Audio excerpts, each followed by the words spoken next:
Hello everyone, welcome to Sagar banking academy YouTube channel. मैं कशिश गोयल आपका स्वागत करता हूं सागर बैंकिंग एकेडमी के ऑफिशियल यूट्यूब चैनल पर। तो जैसे कि आपको पता है, हम लोग यहां पर पजल और सेटिंग अरेंजमेंट का डेली डोज सोल्व कर रहे हैं। तो आज उसी सेशन में हम आगे बढ़ते हुए यहाँ पर आपके सामने फर्स्ट क्वेश्चन जो आपके पास रखा हुआ है वो क्या है। पहला रो बेस्ड क्वेश्चन है। तो क्या कहता है, we have in total 14 person, 14 लोग हैं।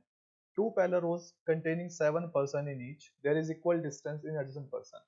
Row 1 is facing south and row 2 is facing north. Each person in the row 1 faces another person in the row 2. देखो, इसमें सबसे पहले आपको चीज ये समझनी है, वो आपके पास 14 पर्सन तो हैं, बट ये नहीं बताया कि कौन सी रो में कौन सा पर्सन। तो हमारे पास टोटल 14 पर्सन में फेसिंग है। तो सबसे पहले मैंने रो ड्रॉ की है, 4, 5, 6 और 7। ये साउथ फेसिंग रो हो गई और ये हमारे पास नॉर्थ फेसिंग रो हो गई। ठीक है बात ये। अब मैं एक और पॉसिबिलिटी के लिए यहाँ पर स्पेस जरूर बनाऊंगा। देखो, आपको पता है कि पजल सेटिंग में कम से कम दो पॉसिबिलिटी के लिए अपने चांसेस तो रहते ही रहते हैं। तो अब उसी तरीके से इसको सॉर्ट आउट करते हैं। तो देखो, पता नहीं है तो स्टार्ट करेंगे। देखिए, इधर एम और B sits at one of the ends. देखो, या तो एम या बी कहाँ पर होने चाहिए भाई, एंड पर होने चाहिए। और एम कहाँ पर है, सेकंड लेफ्ट में, किसके भाई, B K. Who does not sits in the same row as M. देखो पहले तो ना, हमें एम को कहाँ बनाना है, सेकंड लेफ्ट में, किसके भाई, बी के। अब देखो, या तो एम एंड पर होना चाहिए या बी होना चाहिए, दोनों में से एक पॉसिबिलिटी हमें लगानी है यहाँ पर। ठीक है। अब दिक्कत ये आती है कि हमें ये समझ ही नहीं आ रहा कि इसमें कौन सा पर्सन कौन सी रो में जाने वाला है भाई। सबसे बड़ी दिक्कत यही है। देखो, अब आप कहोगे सर एम सेकंड लेफ्ट में बी के हैं, तो आप बी को एंड पर बिठा दो, क्या फर्क पड़ता है भाई। ठीक है। या आप एम को एंड पर बिठा दो, दोनों में से एक बिठा दो। बट इसमें दोनों रोज में पॉसिबिलिटी बन सकती है, नॉर्थ वाले में भी और साउथ वाले में भी। तो इस हिसाब से अगर मैं जाता हूँ तो यहाँ पर चार पॉसिबिलिटीज हमारे पास बनाई जा सकती हैं। ठीक है, हाँ या ना भाई। तो अभी आप इसमें क्या करो कि जो ये पहले पर्सन आप पुट कर रहे हो इनको नॉर्थ फेसिंग में बना लो। ठीक है, किसमें बना लो भाई, नॉर्थ फेसिंग। अभी देखो कैसे बनाएंगे हम इसको, और ये ना जनरल रूल है, अप्लाई हो जाता है हर एक अरेंजमेंट में जहां पैरेलल रो में हमें पर्सन का पता नहीं होता। तो एम सेकंड लेफ्ट में बी के है, तो देखो या तो अगर एम को यहाँ रखकर बी का सेकंड लेफ्ट बना दो, या बी को यहाँ रखकर एम को यहाँ सेकंड लेफ्ट बना दो। ठीक है, दो पॉसिबिलिटीज हो गई। आप कहोगे सर ये ऊपर वाली रो में भी हो सकती है चीजें, बिल्कुल हो सकती है, कोई दिक्कत वाली बात नहीं है। बट अगर आपको थोड़ा सा इसे जज करना है कि पॉसिबिलिटीज कम करनी है, तो पहली जो आप पर्सन को पुट कर रहे हो उनको कहाँ बनाओ, नॉर्थ फेसिंग में बना लो। ठीक है, अब नेक्स्ट देखोगे। अब एक चीज ध्यान रखना, जिस रो में बी है उस रो में एन नहीं आ सकता, यानी कि एन आएगा ऊपर साउथ वाली रो में। ठीक है। Next, F sits at one of the end and is diagonally opposite to G। देखो, एक कंफर्म है कि F एंड पर आना चाहिए, और डायगनली अपोजिट का मतलब होता है एंड टू एंड। ध्यान रखना कहाँ होता है, एंड टू एंड ही होता है। Only two person between G and N। अब देखो, G और N में दो है, यानी कि G ऊपर वाली रो में है, यानी कि F नीचे वाली रो में आएगा। और अगर F नीचे वाली में आएगा तो एंड पर आना चाहिए। F के सामने कौन है, G, और दो छोड़कर कौन है, सेम गोज हियर, कि यहाँ हम G को रखेंगे। ठीक है, सॉरी नॉट G, हम यहाँ रखेंगे F को। ठीक है, यहाँ में रखा किसको भाई, एफ को। एफ के सामने यानी कि डायगोनली अपोजिट रखा जी को, और जी से दो छोड़कर हमने किसको प्लेस किया, एन को। Done. Next, C is exactly in the middle of the row. C ठीक बीच में है भाई। अब इस रो में यहाँ तो आपके पास एन है, तो ऑब्वियस सी बात है इसमें यहाँ आएगा, और इस केस में भी यहीं पर आ सकता है बीच में। H is immediate right of the one who faces C. जो सी को फेस कर रहा है उसके इमीडिएट राइट में कौन आना चाहिए हमारे पास, यहाँ पर एच। सी को फेस करने वाला एन है, इसका इमीडिएट इस साइड पर बनेगा, सेम गोज यहाँ पर आएगा H. M and D are sitting in different rows. M और डी का रो डिफरेंट होना चाहिए, यानी कि डी आएगा ऊपर वाली रो में, कंफर्म हो गया, क्योंकि एम नीचे वाली रो में। E second to the left of the one who faces D. देखो, जो डी को फेस कर रहा है उसका सेकंड लेफ्ट कौन आना चाहिए हमारे पास, ई आना चाहिए। ठीक है। E and I are facing north direction. लो, ई और आई दोनों का कहाँ देख रहे हैं भाई, नॉर्थ में देख रहे हैं। अब देखो, इसमें अगर मैं ई को यहाँ रखा होता तो ई सेकंड लेफ्ट होता, सी इसके सामने डी नहीं आ सकता। फिर यहीं ई आ सकता है, सेकंड लेफ्ट एफ हो गया, इसके सामने कौन आ जाएगा, डी। अब इस केस में देखते हैं, ई सेकंड लेफ्ट ऑफ सी होगा तो सामने डी नहीं आ सकता। ठीक है। अब अगर मैं डी को यहाँ रखता हूँ एम के सामने, तो इसके सामने एम हुआ, सेकंड लेफ्ट ई आ जाएगा। बट यहाँ डी को रखा जी के साथ, तो सामने ये पर्सन हो गया, तो सेकंड लेफ्ट में पहले से कौन बैठा है, सी। इसलिए एक ही पॉसिबिलिटी बनती है कि यहाँ डी आ जाए, डी के सामने एम हो गया, और सेकंड लेफ्ट में कौन आ गया हमारे पास, ई आ गया। क्लियर। अब आई भी इसी रो में आना चाहिए, ध्यान रखना है। Only three person sits between K and L who faces south. देखो, एल और के में तीन होने चाहिए, और एल कहाँ देख रहा है, साउथ में। अब अगर साउथ में देख रहा है तो तीन लोगों का जो गैप है वो सिर्फ यहाँ पर क्रिएट हो सकता है, दिख रहा है। इसमें तीन लोगों का गैप सिर्फ यहाँ पे क्रिएट हो सकता है, ध्यान रखना, एल और के ऊपर आने वाले हैं। अब क्या है, जे फेसेस एल। जे किसको फेस कर रहा है भाई हमारे पास यहाँ पर, एल को। देखो, अगर मैं तीन पर्सन का गैप यहाँ बना रहा हूँ तो एल के सामने हमारे पास जे आ ही सकता है, कोई दिक्कत वाली बात नहीं है, ठीक है। यानी कि यहाँ पर हमारे पास कौन आने वाले हैं भाई, एल और के, ठीक है। के सामने कौन आएगा, जे, और फिर कौन आएगा, आई, हाँ या ना। तो लास्ट पर्सन कौन बच जाएगा, कुल मिलाकर ए बच जाएगा हमारे पास। तो अब एक चीज देखो, ए इस केस में यहाँ पर आएगा, इसमें 3 का गैप यहाँ है, तो यहाँ पर कौन आएगा, ए आएगा, ये कंफर्म है भाई, क्योंकि बाकी लोग का तो फिक्स हो चुका है। अब ए नीदर फेसेस ई, तो ये तो वैसे भी गलत हो गया, क्योंकि ई को फेस नहीं कर रहा। नोर सिट्स एडजेसेंट टू के, और के साथ नहीं आएगा, तो इसका मतलब इसमें यहाँ के आ जाएगा। के से 3 छोड़कर एल है, एल के सामने जे है, और इसके साथ यहाँ पर कौन आएगा, लो, ये बन जाएगा आपका अरेंजमेंट। देखो ये जो क्वेश्चन है वो पीओ प्री लेवल का आपका क्वेश्चन है, ठीक है। तो आगे आने वाले जो आपका एग्जामिनेशन है एसबीआई के लिए, वो बहुत इंपॉर्टेंट क्वेश्चन बन जाता है ऐसा, ठीक है। डन, बढ़े आगे, चलो नेक्स्ट क्वेश्चन देखते हैं अब इसके बाद क्या है हमारे पास। आई होप आपको ये क्वेश्चन समझ आया होगा, और बहुत इंटरेस्टिंग क्वेश्चन रहा होगा आपके लिए। नेक्स्ट देखो क्या कहता है, we have 9 person sitting around a circular table, कितने लोग हैं भाई, 9 लोग हैं, सर्कुलर टेबल में बैठे हैं। Some of them are facing centre, some of them are facing outside. देखो जब भी सर्कल का क्वेश्चन आता है इनसाइड आउटसाइड वाला, थोड़ा सा डिफिकल्ट तो हो जाता है, बट उससे हमें डरना थोड़ी नहीं। अगर आपका बेस क्लियर है तो कोई फर्क ही नहीं पड़ता। अब क्या कहता है, consecutive alphabetical name person are not immediate neighbours. Consecutive alphabetic का मतलब क्या है, कि एच के साथ कभी आई नहीं आएगा, जे के साथ आई और के नहीं आएंगे, के साथ जे और एल नहीं आएंगे, इस तरीके से कॉन्जिक्यूटिव एक साथ नहीं आ सकते, सिंपल है। अब देखो सर्कुलर टेबल में कितने लोग हैं, 9, तो 1 2 3 4 5 6 7 8 और 1 9, 9 पर्सन तो आप जैसे मर्जी बनाना चाहो बना सकते हो, ठीक है। मतलब आपको सीट्स को अरेंज करने की किसी भी तरीके से नीड नहीं है।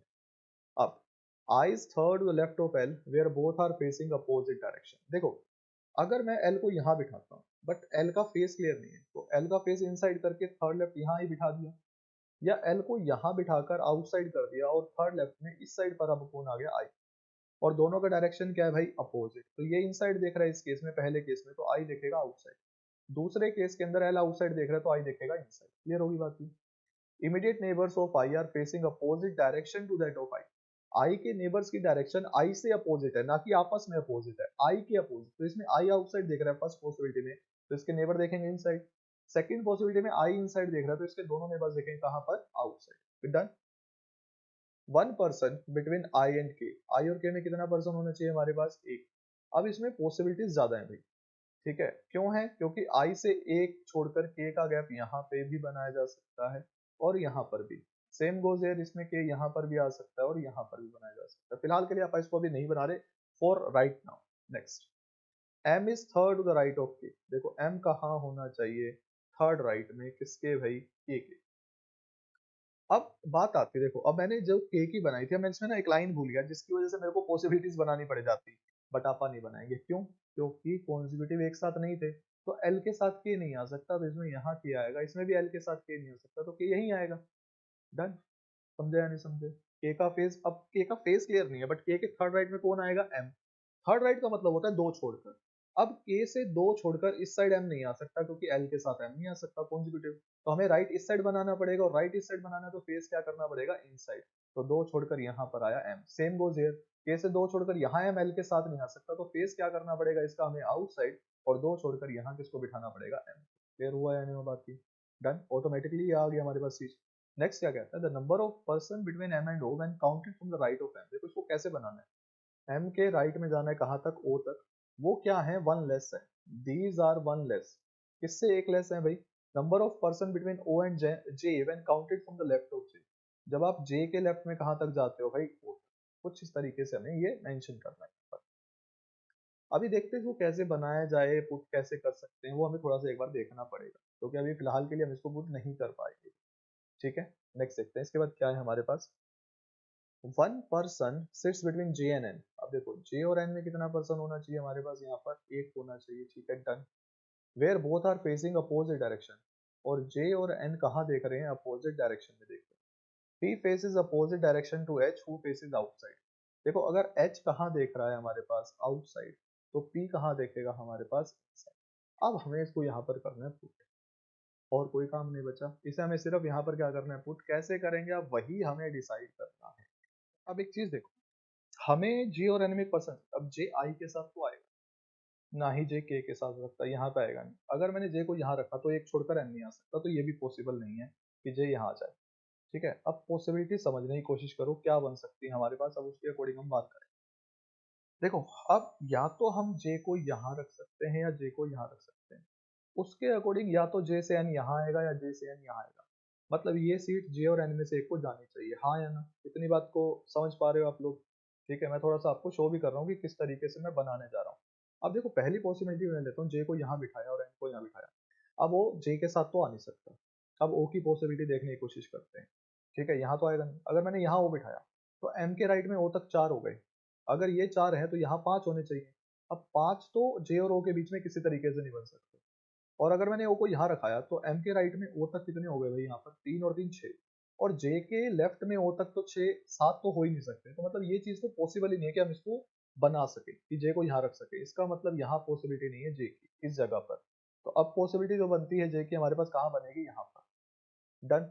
ठीक है, और कोई चांस तो बनेगा नहीं। अब एम के साथ एन आ नहीं सकता, तो यहाँ पर कंफर्म है एन आएगा, ये तो हो गया क्लियर।